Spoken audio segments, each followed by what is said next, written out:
एक लोक आस्था सनातन धर्म है, उस पर अंगुली उठाने का हमको नहीं लगता है कि मल्लिकार्जुन खड़गे जी का कोई अधिकार है। वो क्रिश्चियनिटी से प्रभावित हैं, विश्वास करते हैं क्रिश्चियन। जिसके घर पे मीटर की रीडिंग 600 से कम है उसको बिजली का बिल 0 आएगा। मेरा बिजली ਦਾ ਬਿੱਲ ਪਹਿਲਾਂ 1 ਸਾਲ ਪਹਿਲਾਂ ਆਵਾ ਤਾਂ ਤੇ ਹੁਣ ਵੀ 1 ਸਾਲ ਹੋ ਗਿਆ ਵੀ ਵਾ ਆਂਦਾ ਨਹੀਂ ਹੈਗਾ ਜਦ ਆਹ ਭਗਵੰਤ ਮਾਨ ਦੀ ਸਰਕਾਰ ਬਣੀ ਆ ਜੀ। ਮੁੰਡਾ ਸਾਨੂੰ ਛੋਟਾ ਕਹਿੰਦਾ ਪਿਛਲੀ ਵਾਰੀ ਬਿੱਲ ਕਿੰਨਾ ਆਇਆ था माँ 3500 रुपया कहना ऐसी 0 आया माँ फिर ऐसा मुख्यमंत्री पूरे इंडिया में बनना चाहिए।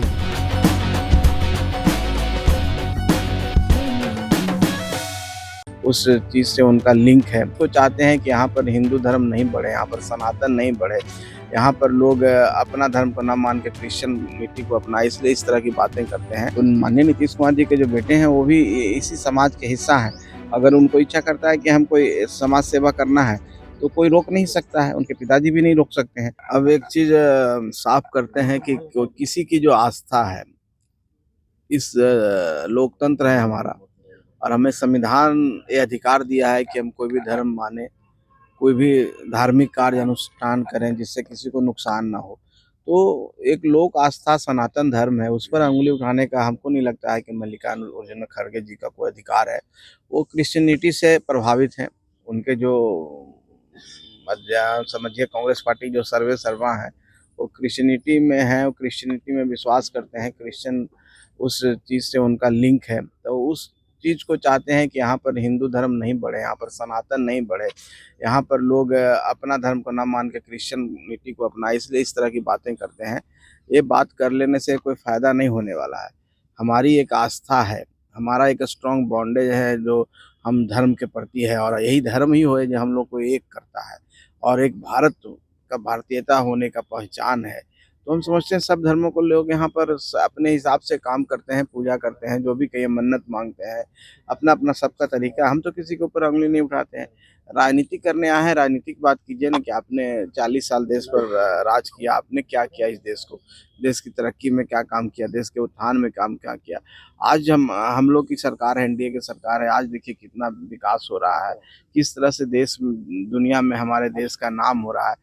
तो हम समझते हैं कि अपनी नाकामियों को छुपाने के लिए लोग इस तरह की बात कर रहे हैं। महाकुंभ आस्था का पर्व है, ये 12 साल बाद आता है। आप देख रहे हैं कि 40 करोड़ जनसंख्या वहाँ जाने वाली है, जैसा कि सबका आकलन है।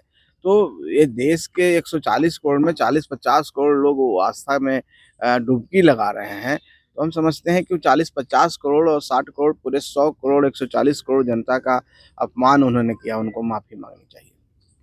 आपके पिता हैं जीतन मांझी केंद्रीय मंत्री, उन्होंने कहा है कि मुख्यमंत्री नीतीश कुमार को भारत रत्न मिलना चाहिए, आप कैसे देखते हैं? देखिए, जहाँ तक माननीय मुख्यमंत्री जी का सवाल है, आदरणीय श्री नीतीश कुमार जी का, जिस तरह से उन्होंने काम किया है बिहार में, अब बिहार एक समय में जंगल राज के लिए जाना जाता था।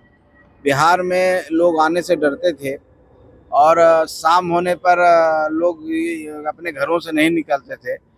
आज का समय बदल चुका है। जैसे ही माननीय नीतीश कुमार जी ने बिहार में मुख्यमंत्री बने, आप देखिए हमारी बेटियां साइकिलों से घर से स्कूल जाने लगी और पूरा शांति हुआ। सब लोग अपना धंधा पानी शुरू किए। बहुत सारे यहाँ पर शोरूम खुलते थे और शाम में बंद हो जाते थे। किन्हीं की गाड़ी का शोरूम खुला तो गाड़ियाँ मंगवा ली जाती थी, शादी हो रहा है तो सारी गाड़ियाँ मंगवा ली जाती थी। तो वो माहौल से निकालने का श्रेय निश्चित तौर पर माननीय नीतीश कुमार जी को है। एक भागीरथ प्रयास है, एक बहुत बड़ा प्रयास था जो एक अशांत बिहार को शांति की ओर ले गए।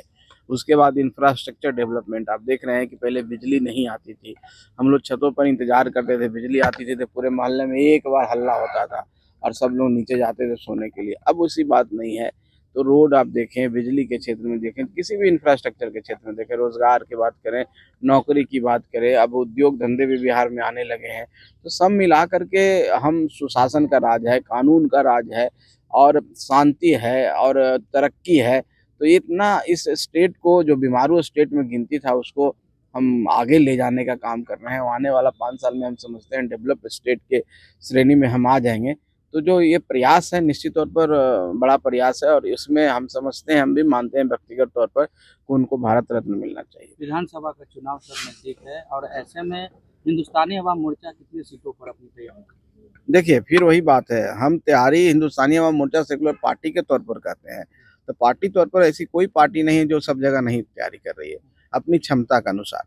अब जितनी मेरी क्षमता है, हमारी पार्टी की जितनी हमारी हमारी संगठन क्षमता है, क्षमता का मतलब संगठन क्षमता है, हम सारे सीटों पर तैयारी कर रहे हैं, 243 सीटों पर तैयारी कर रहे हैं। 243 सीटों पर हमारे कार्यकर्ता हैं और हमारे लोग हैं और सब मेहनत कर रहे हैं। हम चाहते हैं कि ज़्यादा से ज़्यादा हम संगठन के रूप में मजबूत हों, संगठन का विस्तार हम सब सीटों पर करें। बाकी आपका जो इशारा जिस ओर है वो अभी समय नहीं आया, जब समय आएगा बातचीत होगी, बैठ के जब सारी बातें होंगी तो निश्चित तौर पर आपको भी खबर करेंगे कि हम कितनी सीटों लेकिन पर। आपके पिता लगातार 20 से 40 सीटों की डिमांड कर ज्यादा रहे हैं। ध्यान चुनाव कितनी से सीटों पर रहेगा सर, जितनी सीटिंग सीटें हैं फिलहाल उस पे या फिर उससे ज्यादा? अब देखिए आप लोग का तो इस तरह का जो सवाल है, अब इसको हम आप इसको किस वे में लेते हैं, चाहे हम इसको किस वे में ग्रहण करें, आपकी बातों से तो कुछ अलग ही बात झलकती है। हम उसको अभी मीडिया में नहीं बोलेंगे, लेकिन इस तरह की बातें नहीं करें, अच्छा रहेगा। हम लोग सब समझते हैं, राजनीति में हैं, हम इतना ही कह देते हैं कि किसी गठबंधन में हैं तो विश्वास के साथ हैं, किसी गठबंधन में हैं तो विचारधारा के साथ हैं। और जब विचारधारा एक हो, जब जनता का सेवा करने आए हैं, तो कुछ लोग चक्कर में रहते हैं कि हम वो कहाँ से पैदा हो जाए। तो उस तरह के चक्कर में हम नहीं रहते हैं, ना हमारी पार्टी रहती है। ये सीट का कोई मामला नहीं है, सम्मानजनक तरीके से सबका सम्मान अगर हो और सम्मान के साथ सबका समझौता होगा और निश्चित तौर पर होगा, तो उसमें हम लोग खुश हैं। बाकी जहाँ तक बात होगा, ये बात आपको कहने की जरूरत नहीं, हम लोग बैठ करके आज शांति से सब काम कर लेंगे, इसमें कहीं पर कोई इफ बट नहीं है। संतोष सुमन चाह रहे हैं कि चिराग पासवान को जितनी सीट मिले उतने आपको भी सीट मिले बिहार में। ये कौन कह दिया आपको? कोई तुलना ही नहीं होता है, हम लोग क्यों तुलना किसी से करें? सब अपनी अपनी अपनी बातें करते हैं, हम अपनी बात करेंगे, जब हम बैठेंगे तो अपनी बात करेंगे, हम किन्हीं से तुलना क्यों करेंगे? ये तो बात सही नहीं है। और जहाँ तक चिराग पासवान जी की बात है, चिराग पासवान जी भी अपनी पार्टी के लिए काम कर रहे हैं, अपनी पार्टी को आगे बढ़ाने के लिए कर रहे हैं, हम भी अपनी पार्टी को आगे बढ़ाना चाहते हैं। ये समय का फेर है, समय आएगा, धीरे धीरे सब हो जाएगा।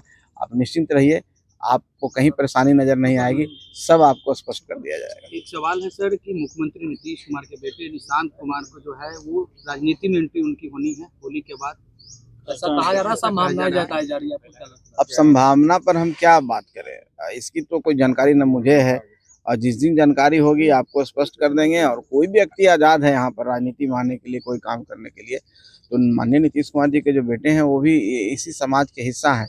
अगर उनको इच्छा करता है कि हम कोई समाज सेवा करना है तो कोई रोक नहीं सकता है, उनके पिताजी भी नहीं रोक सकते हैं। तो उनके अपनी इच्छा पर डिपेंड करता है। जहाँ तक मैंने वीडियो देखा है और कहीं क्लिप देखा है तो अध्यात्म की ओर जुड़े हुए हैं, उन्होंने तो साफ मना किया है। वो पता नहीं आप लोग किस आधार पर कयास लगा रहे हैं, आपके कयास पर मैं कोई टिप्पणी नहीं करना चाहता हूँ, मुझे कोई जानकारी